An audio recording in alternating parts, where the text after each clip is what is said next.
We are committed to creating a safe and supportive space for our guests and listeners, and to provide information and tools that will help our listeners understand, manage, and overcome trauma. We understand that the healing journey can bring up challenging emotions. Therefore, we want to warn our audience that certain episodes may contain discussions or stories that could be triggering for some individuals. The content of the podcast is for educational and informative purposes only, and we encourage you to practice self-care and discretion while listening, and to reach out to a trusted support system or professional if you feel overwhelmed and need help on your healing journey. Hello, and welcome to today's episode of Healing and Growing Hand in Hand podcast. I'm your host, Lisa Tickle, and our guest today is Kevin Palmieri. He is the CFO of the Next Level University, which is a global top 100 self-improvement podcast. He has over 1,400 podcasts, and it's worldwide. And he's going to share his story today. And you'll see in this story, we speak a lot about self-awareness. And I know I bring it up a lot in the podcast. And I have said over and over that it is the beginning. You need self-awareness in order to begin your healing and growing journey. And you're going to see in his story just how self-awareness kind of is peppered throughout his growth journey. And so I hope you enjoy it. And so let's get started. Hello, Kevin. Welcome to my podcast. How are you today? And tell us about yourself. Sure. I'm doing very well. Thank you so very much for having me. I appreciate it. Congrats on the podcast. Thank you. Big things coming. Yeah. Sure. Today, so I'm Kevin Palmieri. Today, I am the host, founder, and CFO of Next Level University, a global top 100 podcast with 1,450 something episodes and listeners in 150 some odd countries.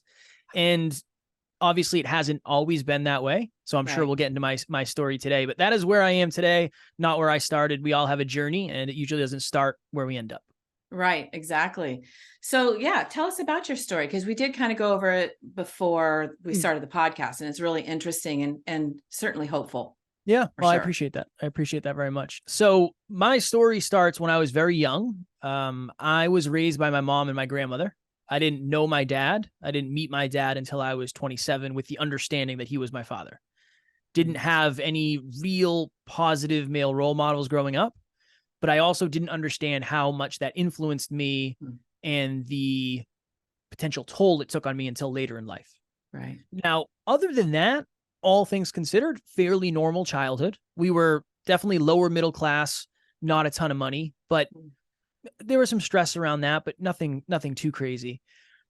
In high school is when things started to shift for me, because I didn't know what I wanted to do with my life, but I knew I didn't want to go to college. It just didn't make sense for me to go spend money to try to figure out what I wanted to do. I figured, well, I could just make money at jobs and then figure out what I want to do.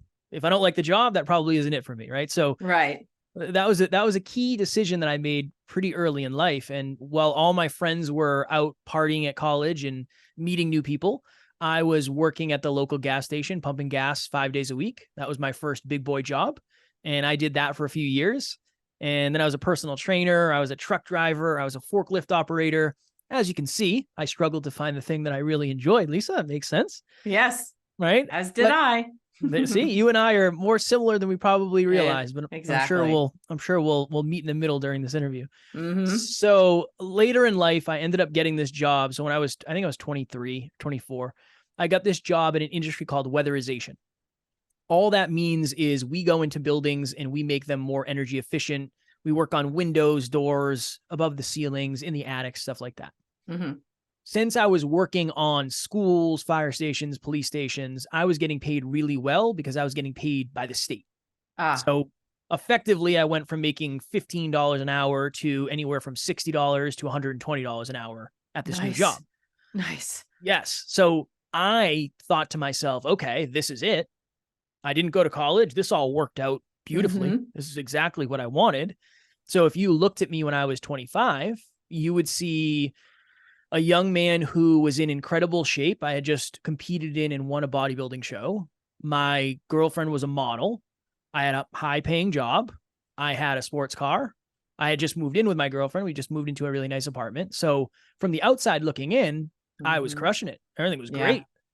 But internally, I was not as well as I looked externally. I was very insecure. I was very anxious. I was afraid of my own shadow. I definitely had social anxiety. there was a lot going on internally that I just didn't really understand. Mm-hmm. So one day my girlfriend came to me and said, "Hey, I want to move across the country. I want to move from New Hampshire to California. I have these big goals, these big dreams, these big aspirations that I want to chase." And in my scarcity and in my insecurity, I made up every reason why she shouldn't go. Mm-hmm. Deep down, I was afraid of getting left behind. That was really the root of Mm-hmm. it all. She ended up leaving me anyway, as she should have, because I was holding her back and suppressing her dreams. Mm-hmm. But when she left, that was the initial rock bottom for me. It was this perfect storm of my girlfriend leaves, so I'm heartbroken. Work is really slow, so I'm struggling financially. When she left, my bills doubled because we were Mm-hmm. living together and splitting everything. And I lived an hour and a half away from any of my friends because we had moved to a different state together. So Mm-hmm. it was this perfect storm of just overwhelm, self-doubt, just self-loathing, feeling bad for myself. I came to this genius understanding that if I just made a lot more money, everything else probably would just fade off into nothingness. So I'm just going to Mm-hmm. go try to make as much money as possible. So the next year starts, I get a promotion at my company, and I spent the next 10 months living on the road because a lot of our contracts were in other states.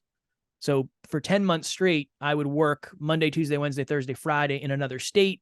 Friday night, we would drive home 6 Wow. hours, 12 hours, 16 hours, depending on where we were working. I'd pack my suitcase into the washer, take it out, put it in the dryer, and then it would go back into my suitcase, and I'd leave on Sunday. So I was home for maybe 2 days, but usually like a day and Mm-hmm. a half. Yeah. Hours sometimes, huh? Yeah, it was brutal. Mm-hmm. But my goal was to make as much money as possible. This is directly in alignment with that goal. I'm not complaining much. I'm enjoying it. Mm-hmm. So we get to the end of that year, and I open up my final pay stub, and my goal was to make $100,000. And I did. I made $100,000 at 26 with no college degree. But it was another one of those, yeah, I put all of this emphasis into external results with the assumption that external results were going to fix internal voids. I did it again. I made the same mistake I made before, except this time I just did it for a year. Okay. So that's when you recognize is when you opened up your paycheck. That's when you recognize it. All Yeah. that work, all that focus was 100% there. And you didn't even, I totally get that. I Yes. so get Yeah. that. Yeah. It was triggering, honestly, to the point where Yeah. that is not a lot shifted immediately. But when that Mhm. happened, I had a thought, and I thought to myself, for most of my life, especially this past year, I have lived unconsciously. Yes. I am just kind of Mhm. sleepwalking through life. The Mhm. opposite of unconscious is hyperconscious. So I started a podcast called the Hyperconscious Podcast. That was where all this started for me. And I fell in love with podcasting as I fell out of love with my job, because I know I don't want to get the same result I got last year. So I'm not willing to work as hard. I'm Right. out. Right. I'm not interested. But as you know, as a new podcaster, in the beginning, there's not a lot of people lining up to give you money, and you can't really do it full time yet. So I had to juggle traveling all over the place and doing this podcast. Wow. And it was brutal. And I started calling out of work. I would start leaving the job site early. I'd show up late. And I know there's a lot of people that don't like their job, right? The hard part for me was not only did I not like my job, but I was gone for a week every time. So it's not like I could go home and see my friends. I went back to a hotel room and stayed in the room by myself or with the person I was working with. It just wasn't good. And my mental health just kept getting worse and worse and worse. And I was homesick and depressed and anxious. And eventually it got to the point where I was working in a hotel room in New Jersey, which is 6 hours from where I lived at the time. I woke up one morning. My alarm clock went off at 5:15, 5:30 in the morning, sat up. I slid to the edge of the bed as I had done 1,000 times before that. But that morning, it was like there was 10 televisions on in my head at the same time, and every single one is on a different station. One is saying you're stuck here forever. People like you don't get opportunities like this. Never mind, leave them behind. If you ever worked up the courage to leave, what would your friends say? I made more money than any of my friends. What would your family say? I made more money than anybody in my family. And if you did do this, what are you going to do with your life? Because there isn't exactly a plan B. There never really was even a plan A. I felt very like I got lucky to get where I was. And in that moment, I thought to myself, well, if I was to take my life, I will take my problems with me. And that was my rock bottom basement question everything moment. And Mm-hmm. very blessed. I'm very blessed to have amazing people in my life. So I reached out to one of my friends who is now my business partner, and I explained to him what was going on. And he said many things in his wisdom, but the thing I remember the most, and one of the reasons I'm so big on self-awareness, is he said, Kev, over the last few years, your self-awareness has changed a ton, but your environments have remained the same. I think it's time for you to change your environment. And I don't know if I really knew what that meant at the time, but that was a very important conversation and day for me, because it was a little bit of belief injected into me. So he believed that I could be successful doing something else. And he gave me permission to make a different decision that day. It was a different perspective, right? And 3 or 4 months later, I ended up leaving that job. And then we went in business together, and we tried to figure out, how do we become entrepreneurs and full-time podcasters, and how do we turn this thing into a real business? And that was 2018. So I've been a full-time podcaster since 2018 now. Nice. Nice. I know we were talking earlier about kind of the mindset there of, feeling, well, one of the things is feeling hopeless, right? And feeling like there's no place to go. And I can just remember, because you said something a minute ago that I say all the time, that in order to begin your healing and growing, you have to have self-awareness. And I was on survival mode.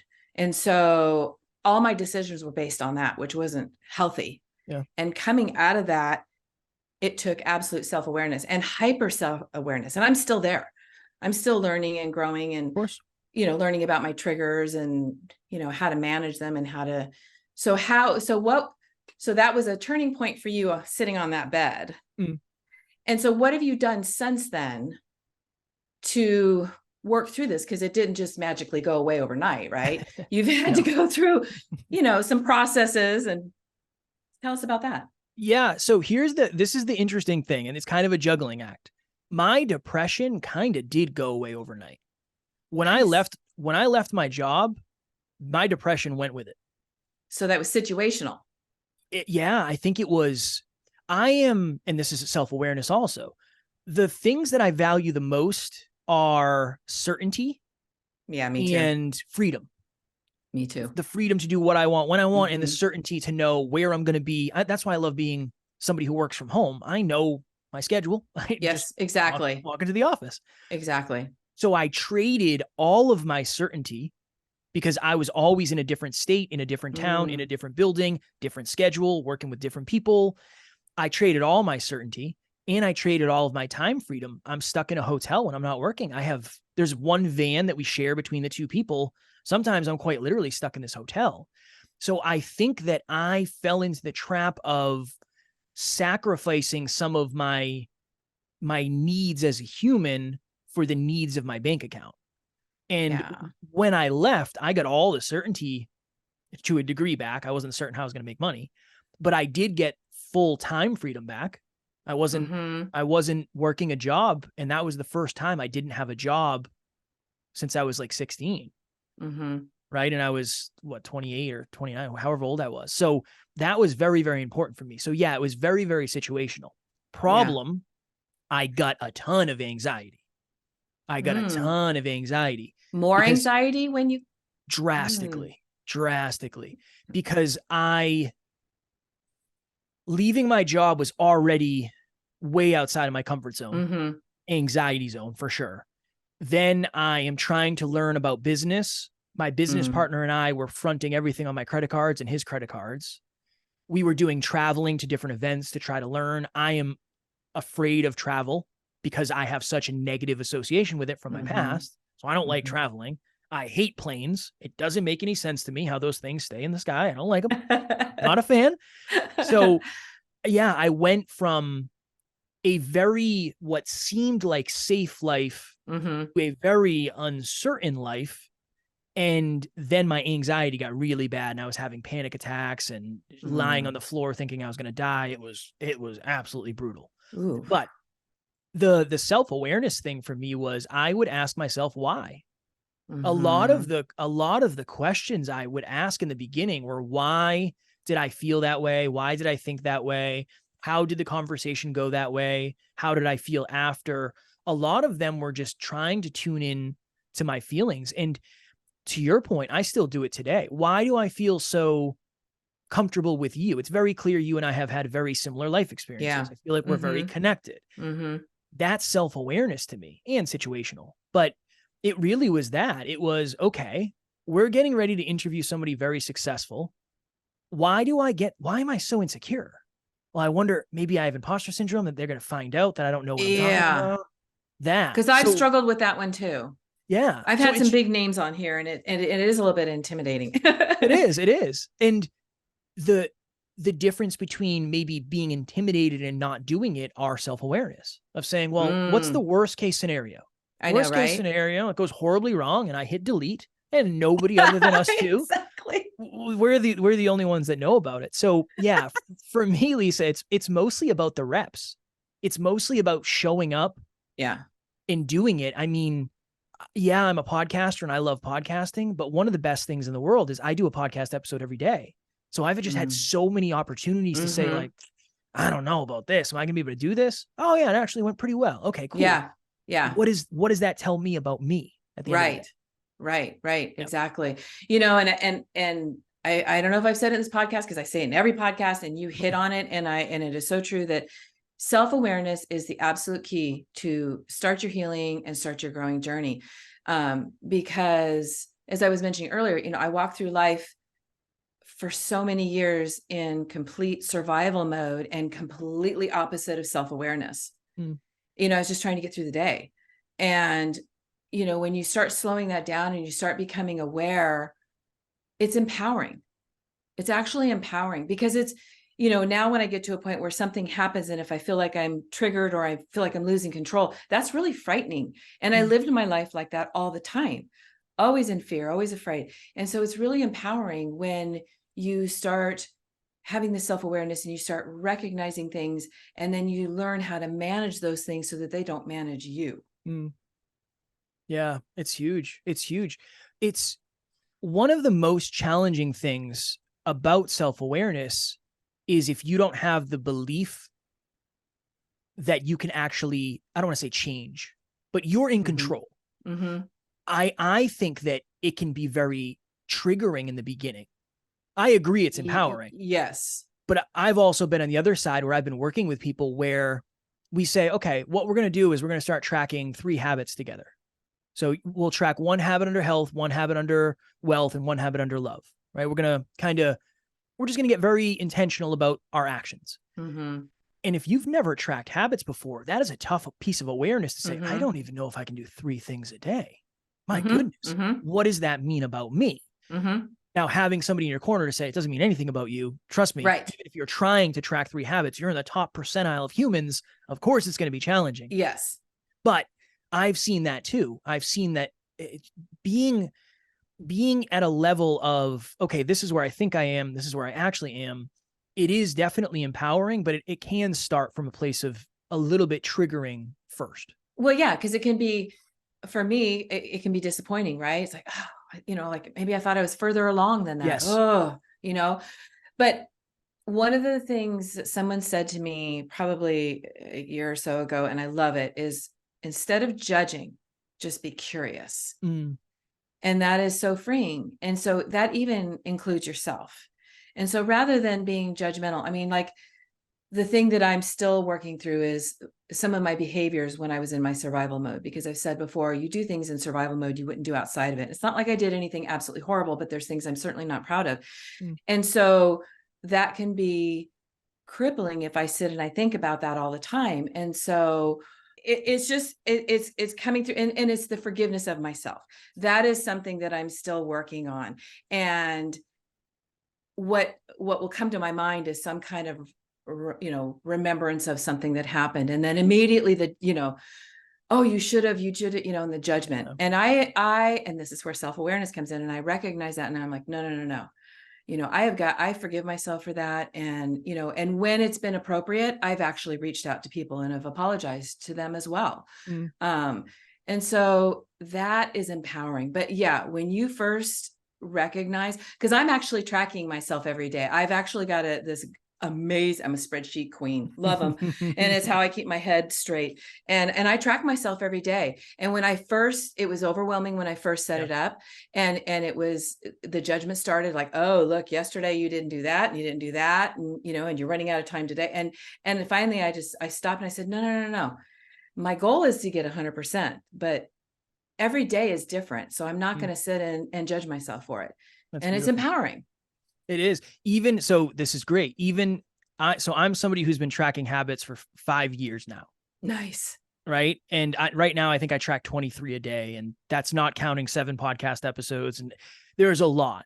But here's the beautiful thing. Eventually, you're going to get to the point where your understanding is 70% of what I do today is better than 200% of what I used to do.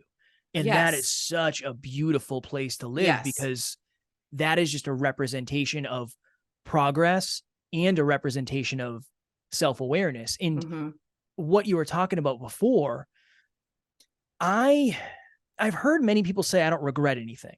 And I don't know, I guess that's more of a philosophical question than anything. Right. You do you.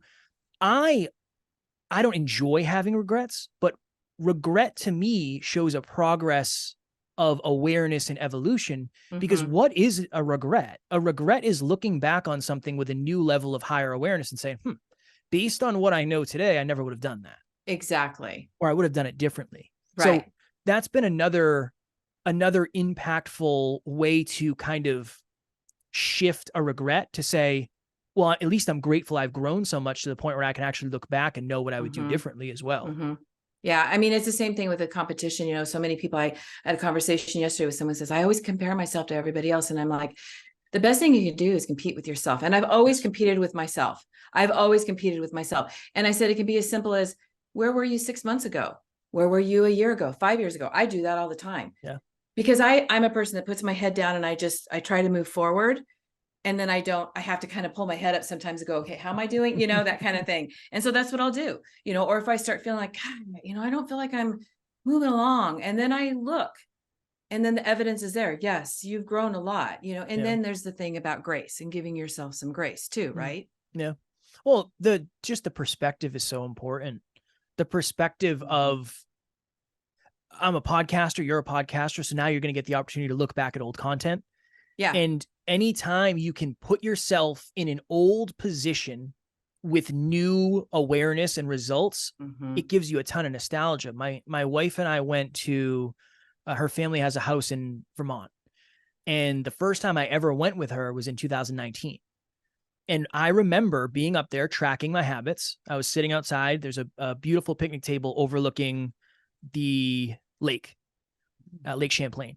And nice. I remember, Lisa, tracking my finance and saying, I'm in the negative. I don't know how I'm going to pay bills this month. I remember that like it was yesterday. Well, we went up there and things are not like that anymore. Things are drastically different.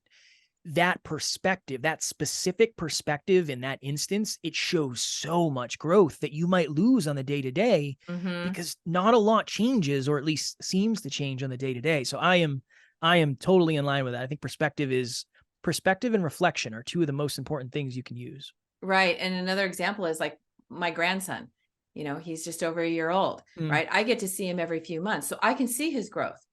But his mom and dad, they see him every day, so they don't see it until they look at pictures. And they're like, oh gosh, I forgot he looked like that, And so it's the same thing with our growth. And that's the best thing you can do. Never compare yourself with someone else. You don't know what's going on behind the scenes with that person either. You don't know what they've gone through. You don't know what they've done to get where they're at today.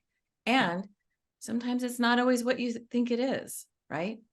Social media is a very dangerous land. So as someone who has interviewed many of the people that I had assumptions about and got to know them behind the scenes, I don't know if anybody's life is, most people's lives are not what they seem like on various social media platforms. And again, why would they be?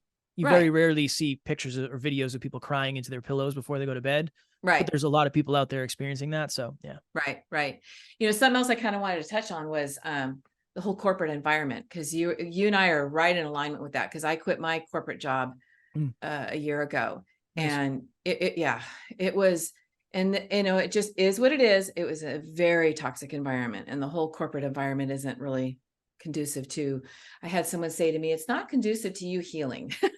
Fair. Working in the corporate, they require something different that I just can't offer anymore, Yeah. But what that does to a person, and what it did to me, I literally did have to remove myself. And that talks about, you were talking about the environment that you're in. Yeah. You do have to change your environment. And one of the things I always like to put out there for people is like, our home is our sanctuary, and we are very protective over what comes in, what we listen to, what we watch, what we do, what we say, and making sure that we create just a really safe place for ourselves and for anybody that walks in our front door.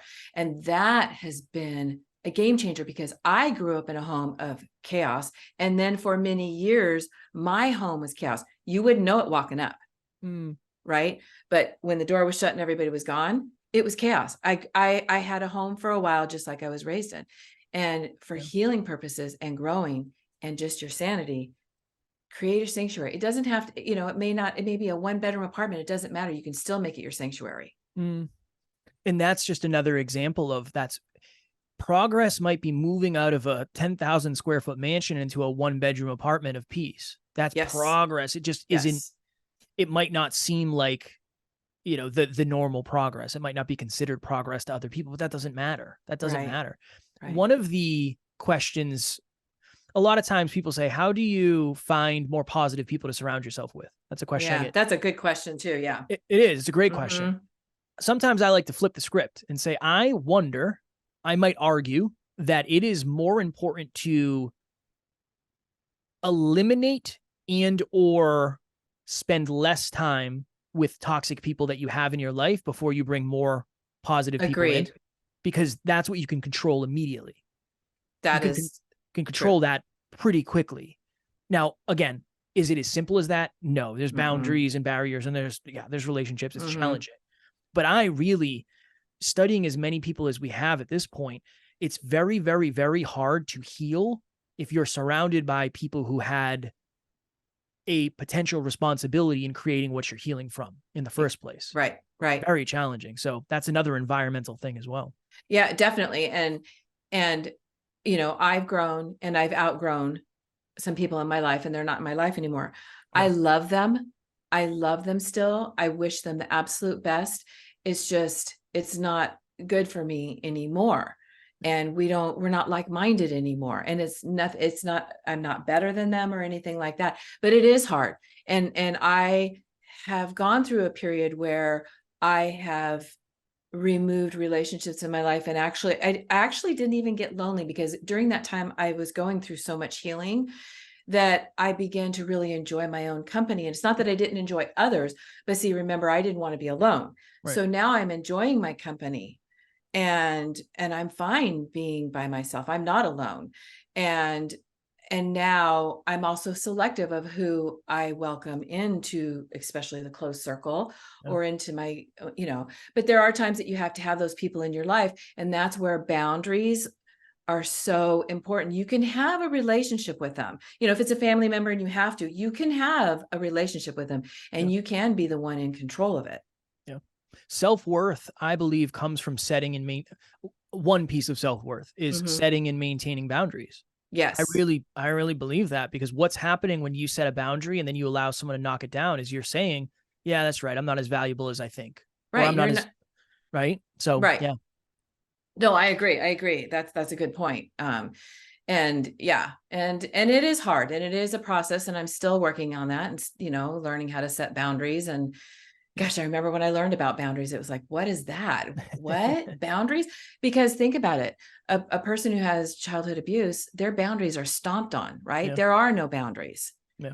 And so I didn't learn about boundaries until I was like in my 30s, and it was like, oh, what a concept. Okay. Same. Yeah. Same. And again, it's one of those, you said it earlier, better late than never, for sure. Yes. And I don't know. I mean, you're always going to have the opportunity to improve boundaries and self-awareness. It's a never-ending game. Yeah. It's a journey forever. Yeah. I don't believe we arrive. I think it's a journey, and it's awesome. I mean, it's a lot of fun. Sometimes it's not so fun, but Most of the time it is. It is. And I can tell you're very in it. You're very in it. Yeah, I am. I know this is, it's exciting. So, well, thank you, Kevin. And tell everyone how they can reach out to you or listen to your podcast, how they can do that. Yeah. So we're Next Level University. Just search Next Level University. We'll come up on all the platforms. All of our episodes are on YouTube. And then the best place to reach out, if you have any questions, comments, anything, if you need support, Kevin@nextleveluniverse.com is my email. I do my own emails, so I will get back to you if you reach out. Great. Well, thank you so much. This has been a great conversation again, and I thank you for your time. Thank you for having me. I appreciate it.